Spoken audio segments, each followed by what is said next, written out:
Good afternoon, everybody, and thank you very much for joining us.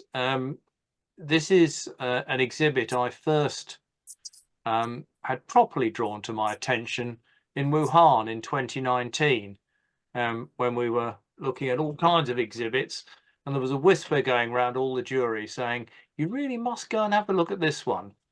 So I'm delighted to be able to bring it to you today. You'll see that it's done very well ever since.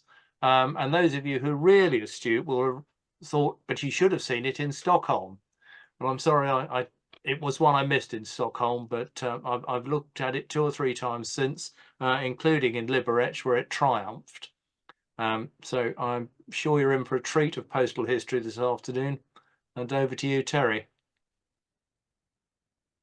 Ladies and gentlemen, it's a great honor for me to get the opportunity to give a presentation of parts of my exhibit, Postal History of the Southern Coast of Norway, from 1719 up to the General Postal Union on July the 1st, 1875.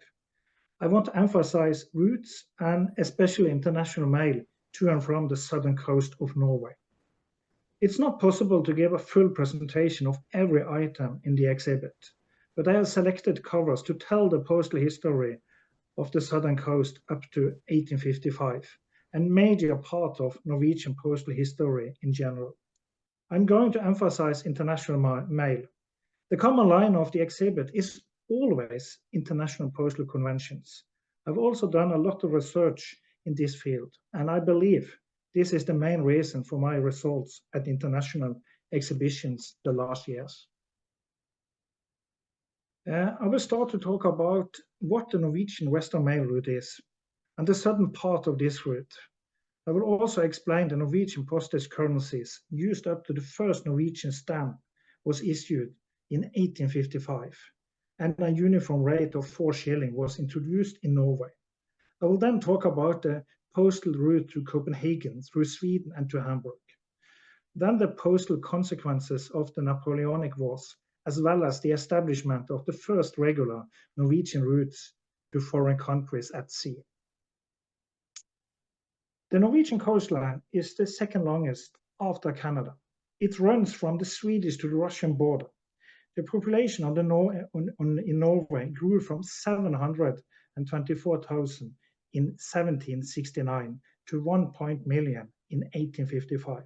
The population on the southern coast was only 198,000 in 1855. The Norwegian Post was established in 1647 as a private privilege. At the same time, the important Western Mail route was established. This route started in Christiania, the capital of Norway, today Oslo, and ended in Stavanger, the Norwegian oil and gas capital of today. Later, the route was extended to Bergen. In 1719, the Norwegian Post was taken over by the government. The southern coast has always been significant in Norwegian postal history. Already from the establishment of the Norwegian Post in 1647, the important Western Mail route went along the southern coast.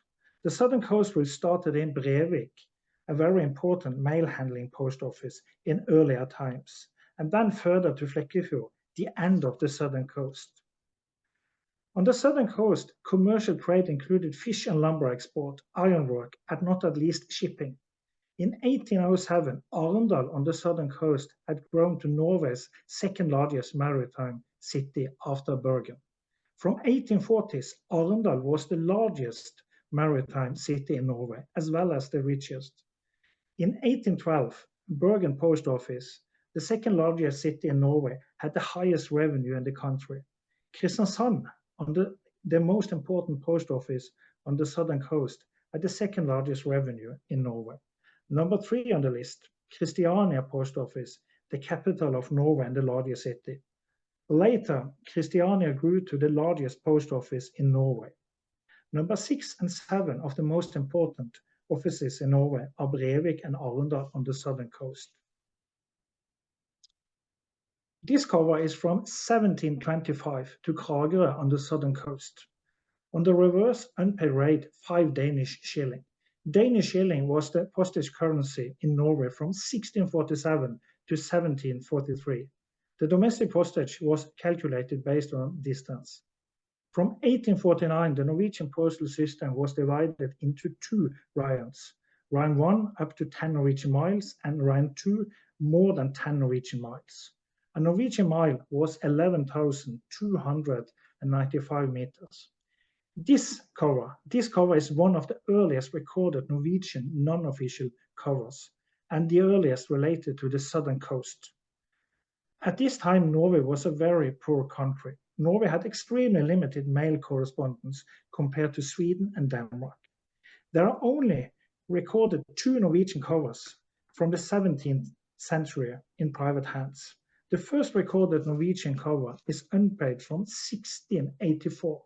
The second is an official cover from 1698. None of these two are connected to the southern coast. I guess this is a big surprise, but remember, like I said before, Norway was a very poor country and we didn't have oil or gas like today. The next cover is sent with Captain Williamson on a private ship from abroad to Arendal in 1757, done by the Norwegian post from Arendal to Liberec. On the reverse, unpaid rate 3 Lipske shilling. Private ships to or from Norway often transported mail much faster and cheaper than the postal service. At this time, the rates were extremely high, especially for international mail. Only persons of high status and rank, as well as wealthy businessmen, had sufficient money to pay for mail in Norway. Lipske shilling was the postage currency from 1743, but mail was still paid in Danish shilling, with the exchange rate of 2 Danish shilling equal to 1 Lipske shilling. This change had a practical value, since the new postage currency was a recognized international postage currency.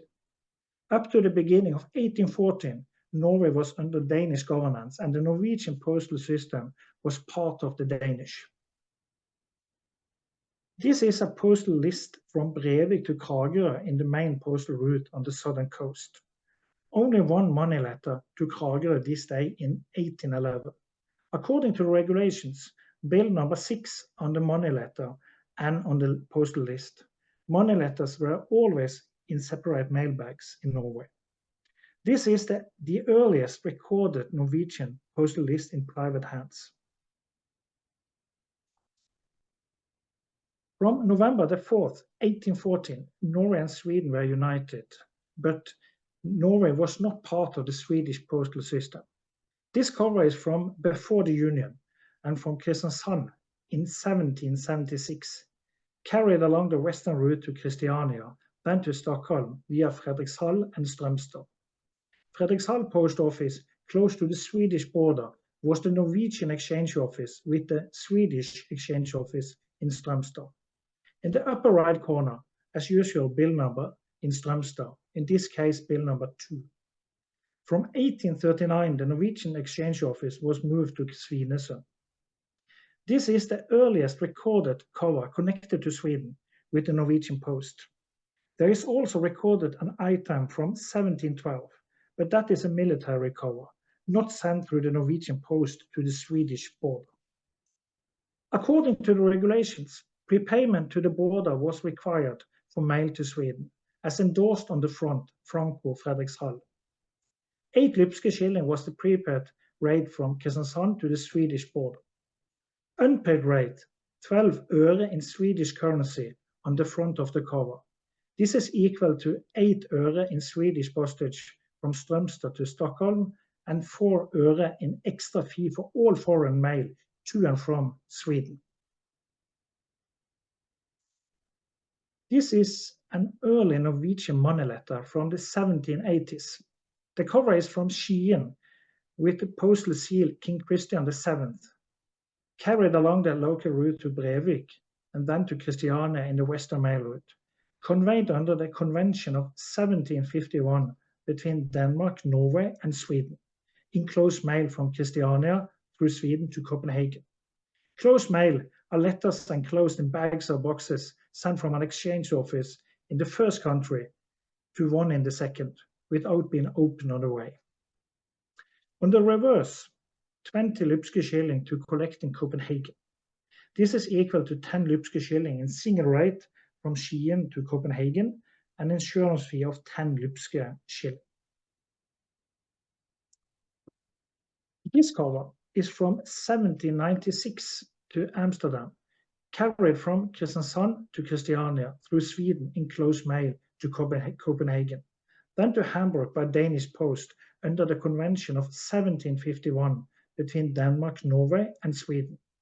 Hamburg to Amsterdam via Cologne to Arnhem under the 1775 Convention between Prussia and Arnhem in the Netherlands. Prepayment to destination is marked with the red line on the front of the cover. An 11 Lipske shilling written in Copenhagen for the prepaid rate from Copenhagen to Amsterdam. The rate was also 11 Lipske shilling from Kristiansand to Copenhagen. In total, 22 Lipske shilling. This is the earliest recorded Norwegian cover to the Netherlands. With the exception of mail to Denmark and France, Norwegian mail abroad in the 18th century is rare. I suppose this is a surprise, but if possible, even more surprising. From the southern coast, there is only recorded one cover to France, Britain, the Netherlands, and Sweden in the 18th century. The next item is from the Napoleonic War, Copenhagen, 1809. The postal communication with Sweden was closed from December the 21st, 1807, up to the beginning of 1810, and mail was carried by small vessels between Fladestrand in Denmark and Frederiksværn in Norway. This cover was not sent by sea to Frederiksværn, but instead to the port of Arendal on the southern coast. As a result of heavy ice conditions, it was impossible to arrive at the port of Frederiksværn. The winter was exceptionally hard around New Year of 1810. There are only recorded 3 Norwegian covers between Fladestrand and Arendal. As a result of the Napoleonic Wars, it was only possible to send mail to the United States of America with private ships, or private ships to England, and then by the British post to the United States. In 1810, this cover was sent by the merchant ship Anne from Kristiansand to Boston. Arrival dates then Boston, March the 1st, 1810, in red, and 42 cents to pay, also in red on the front of the cover. This is equal to 2 cents in ship fee and 40 cents in double postage from Boston to Philadelphia. From the duration of the Napoleonic Wars, 5 of 9 recorded Norwegian covers to the United States are in my collections, and 3 of those 9 are from the southern coast of Norway. Incoming mail is not recorded to Norway. After the reopening of the route through Sweden in the beginning of 1810, it has been assumed that mail was sent by this route, but small vessels were on traffic between Norway and Denmark due to the delay of the post through Sweden. The contents of this cover confirms that the sea post continued after the reopening of the route to Sweden. The cover is from Copenhagen 1810, after the reopening of the route to Sweden, and the rate on the reverse is double with 32 Lipske shilling. This is equal to the postage rate of 16 Lipske shilling from Copenhagen to Viborg in Denmark, 6 Lipske shilling is sea rate, and 10 Lipske shilling from Kristiansand to Liberec. There is only one other Norwegian cover recorded from the sea route between Kristiansand and Viborg. Both covers are in my collections. This cover is from Copenhagen, December the 31st, 1813. Handwritten Arendal on the reverse, written at Arendal Post Office on the southern coast, where the cover was rebuilt. Early in 1840, the sea froze and made Frederiksværn impossible to reach, and the port of call was moved to Arendal. On the reverse, 96 Riksbank shilling from Copenhagen to the Norwegian destination.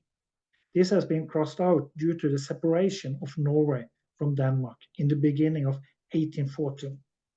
Only 66 Riksbank shilling were collected in Norway. Riksbank shilling was the currency in Denmark and Norway from the beginning of 1813 up to September the 1st, 1860.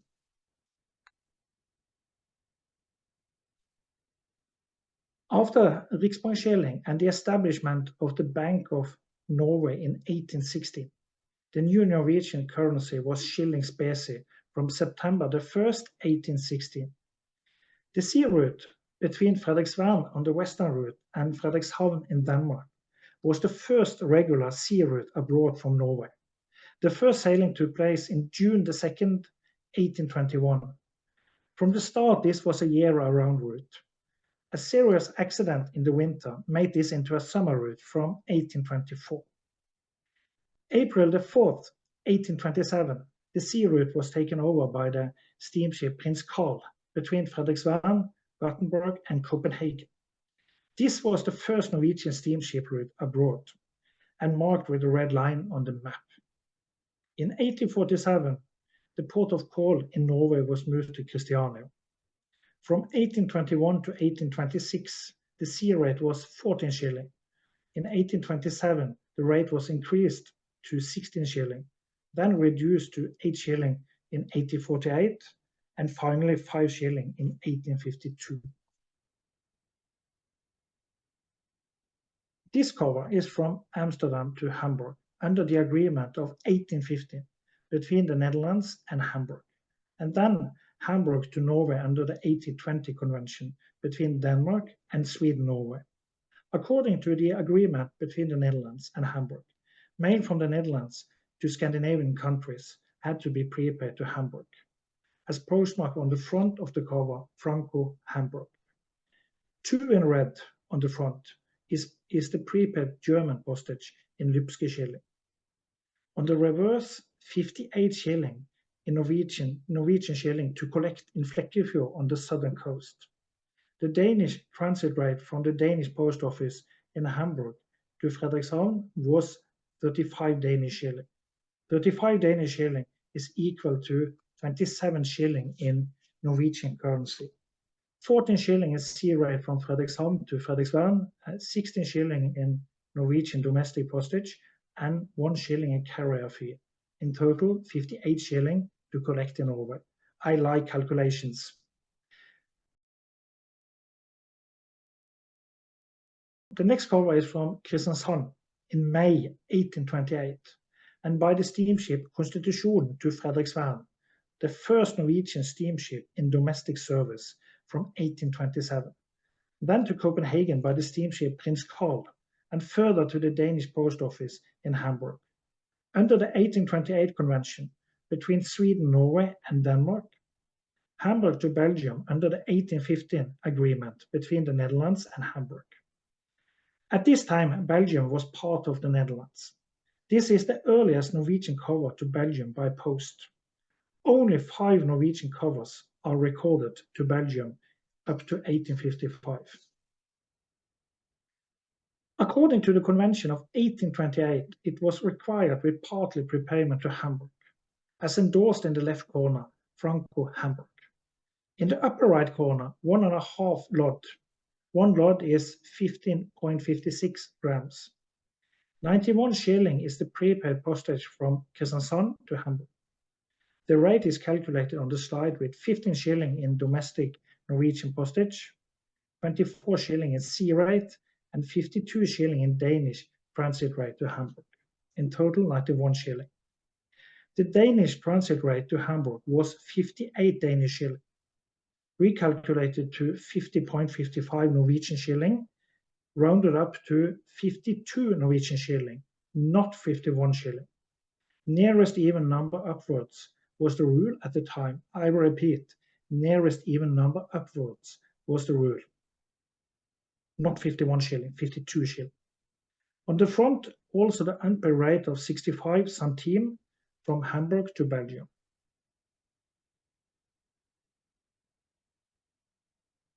We have a cover to Norway in 1853 by private ship from the capital of the UK, under the Convention of 1850 with Britain and Sweden-Norway. On the front, marked PP for prepayment to harbour for disembarkation. According to the 1850 Convention, the private ship rate was 6 pence per half ounce, and the foreign postage must be collected in Norway. The cover shows a quadruple rate of 2 British shilling. This is so far the only recorded quadruple cover under the 1850 convention. On the front, also 4 shilling to collect in Mandal on the southern coast. 4 shilling was the Norwegian postage in Ryan 1, up to 10 Norwegian miles. The anchor on the left side in black was marked on board the ship Cleveland on the sailing to Norway.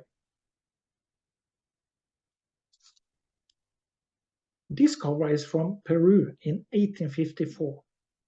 It's the earliest recorded Norwegian cover from the South America by post. On the reverse, the letter departure postmarked Callao, August 1854, from the port city of Callao by mule to Chagres River, Panama, St. Thomas, and then to Southampton.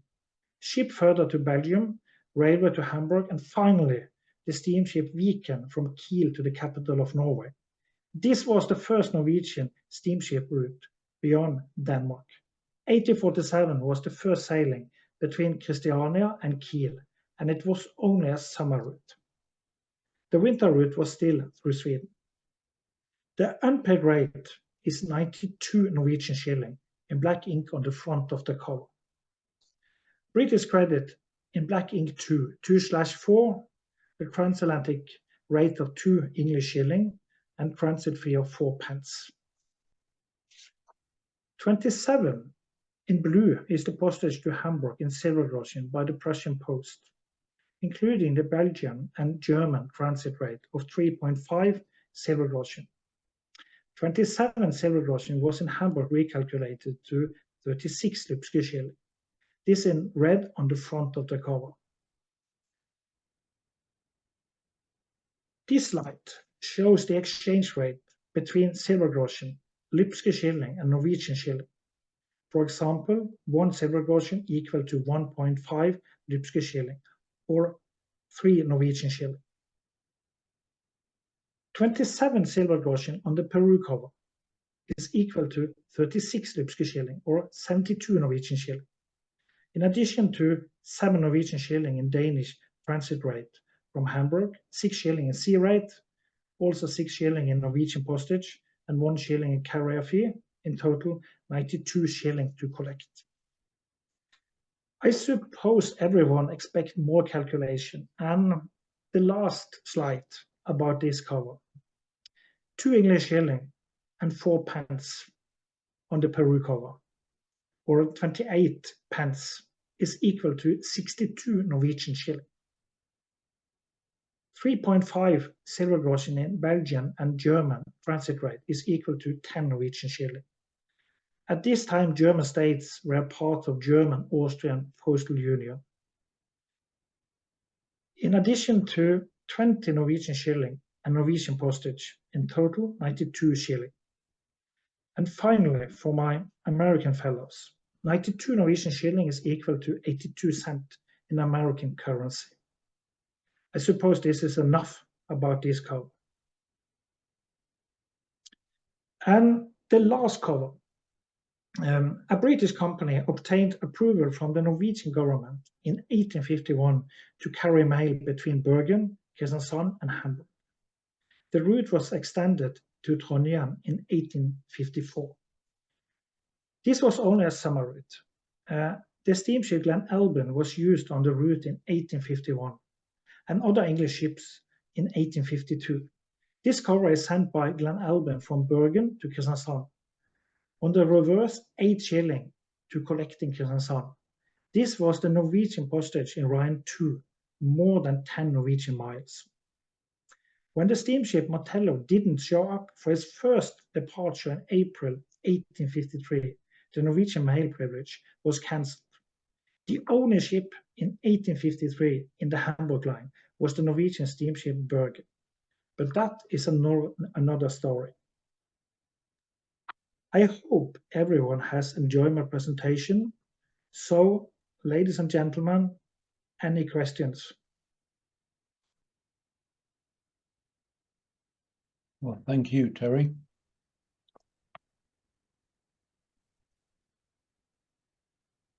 And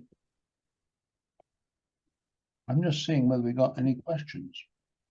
Not much in the chat, I don't think. maybe too much calculations or too fast or I'm just too clear? having a read. Well, Is it okay to ask in person, or do you just want it through chat? I'm sorry.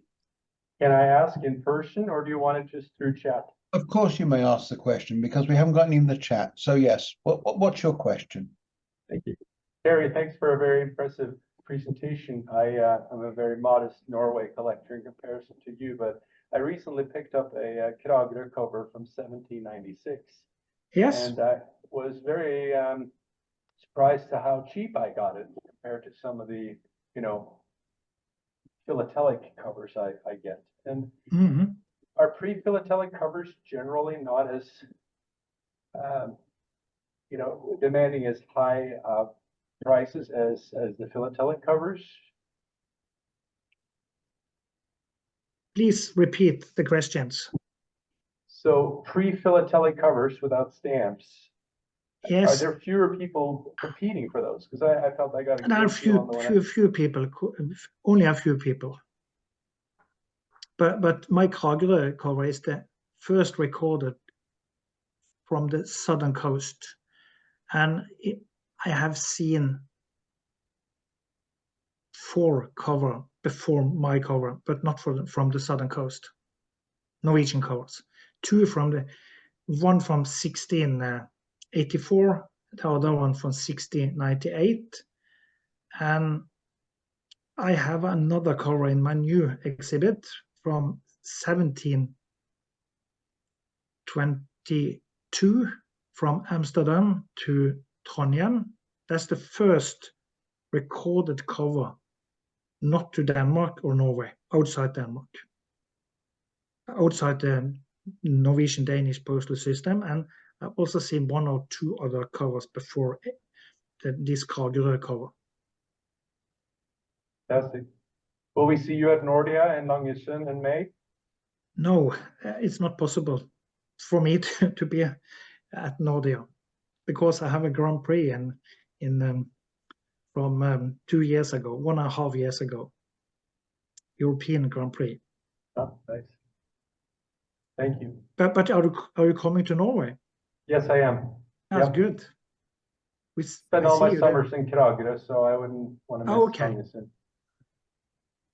May I ask a question, please? Of course you may, Robert. Right, I've got some mail, and were they on the Julian calendar at this time, as a lot of them were? Because I know that there was a crossover to the Julian to the Gregorian, and I've got some interesting covers that look as though they've arrived before they were sent. So the question, Terry, is what calendar were they using at the time? Which period? One that you were covering? Well, it would change, would it? So, yeah, during the period that you've covered in your talk, Yes. is there a change in which calendar was being used?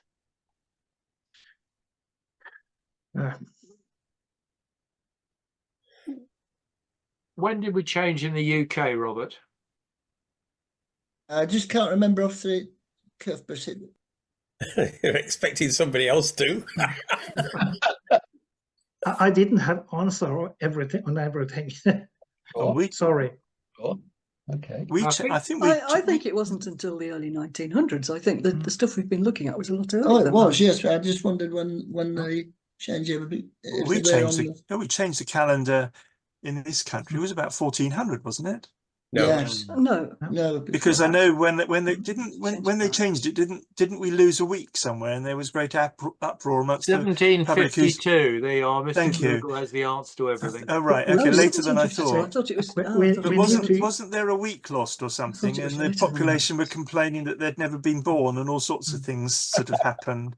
Yeah, and Robert's cover got there before he sent it. I need Google. I need Google for this kind of questions. Thank you. And so in Sweden, they changed that they adopted the new calendar in the period 1700 to 1740. Okay. Did it gradually by omitting the leap years. Oh, very cunning. Oh God, Complicated. except that meant it shifted a bit every year, presumably. Yes, I think you're right. Yeah. Right. Yes.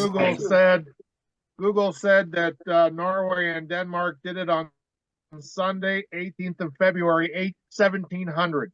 Okay, Oh wow, right. Ah, so that's new information for me. And That's good. Thank you.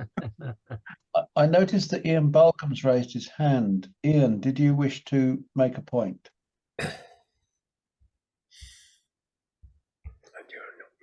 I'll unmute. There we go.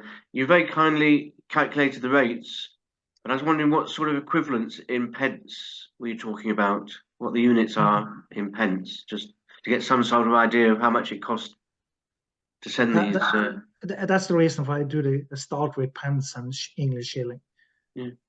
The calculation. No, the other Norwegian units, though. Yes. And but I think that last cover you had was it 2 shillings and 4p was 62. that's the Peru cover. Yeah, but that's. And 28 pence is equal to 62 Norwegian shilling. Yeah. Or 92 Norwegian shilling is equal to 82 cents in American cents. At that time, presumably. And I love to do calculations, of course. In my professional life, I am an accountant, so. That explains it. And I also have a PhD, so. Very good. Very good. Okay. Well, unless we have any other questions, then I think that was the last question there about. Okay. All right. Well, we can become less formal. Simon, we have this was part 1. Indeed, yes. No, I think. I mean, Terry, it's remarkable postal history. Your love of the research absolutely shines through every cover.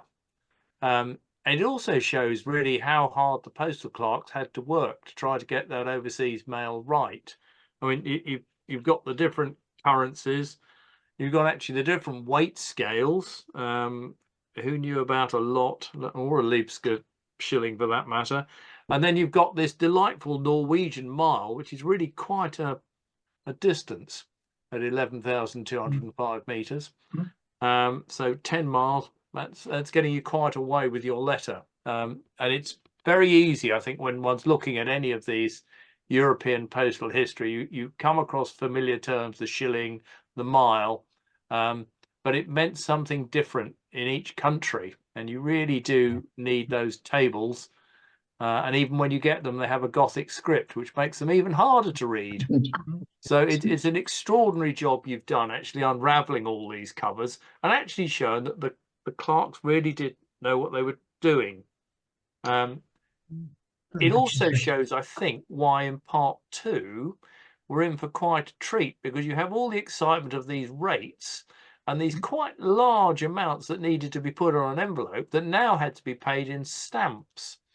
So that's on your first Tuesday in January next year, make a note in your diary, because there are some spectacular covers coming up.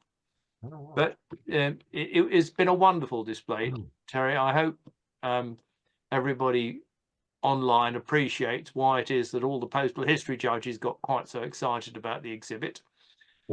It's a great tale you told, and very well done. Thank you very much for doing it, and doing it not in your native language as well, which is even more impressive. So thank you. We do have a certificate for you somewhere, I believe. Mark is, I think, going to share a screen and produce it online, and then it will be entrusted to the post.